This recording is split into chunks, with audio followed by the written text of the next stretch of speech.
जब भी बात की जाती है नवरात्र की तो हमारा दिमाग पूजा पाठ या देवी माँ की पूजा अर्चना आरती तक सीमित रह जाती है। लेकिन क्या आप जानते हैं नवरात्र का त्योहार क्यों मनाया जाता है?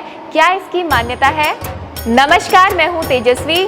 चलिए जानते हैं नवरात्रों से जुड़ी हुई कुछ रहस्यमयी बातें और बातों को जानने के लिए देखिए इस वीडियो को आखिरी तक।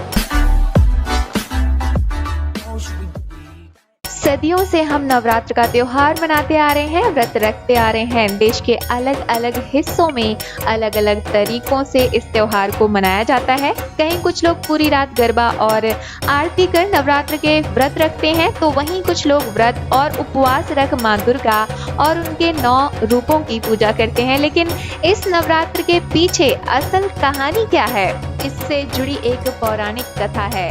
महिषासुर नाम का एक बड़ा ही शक्तिशाली राक्षस था। वो अमर होना चाहता था और उसी की इच्छा के चलते उसने ब्रह्मा की कठोर तपस्या की। ब्रह्मा जी की तपस्या से खुश हुए और उसे दर्शन देकर कहा कि उसे जो भी वर चाहिए वो मांग सकता है।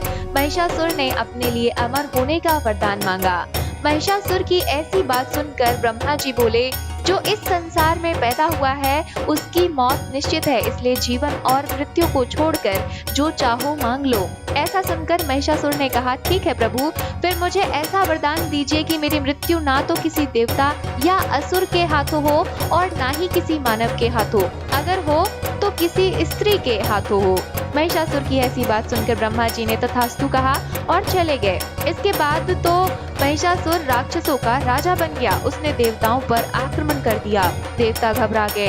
हालांकि उन्होंने एकजुट होकर महिषासुर का सामना किया, जिसमें भगवान शिव और विष्णु ने भी उनका साथ दिया। लेकिन महिषासुर के हाथों सभी को पराजय का सामना करना पड़ा और देवलोक पर महिषासुर का राज हो गया। महिषासुर से रक्षा करने के लिए सभी देवताओं ने भगवान विष्णु के साथ आदि शक्ति की आराधना की। उन सभी के शरीर से एक दिव्य रोशनी निकली, जिसने एक बेहद खूबसूरत अप्सरा के रूप में देवी दुर्गा का रूप धारण कर लिया। देवी दुर्गा को देख महिषासुर उन पर मोहित हो गया और उनसे शादी करने का प्रस्ताव सामने रखा।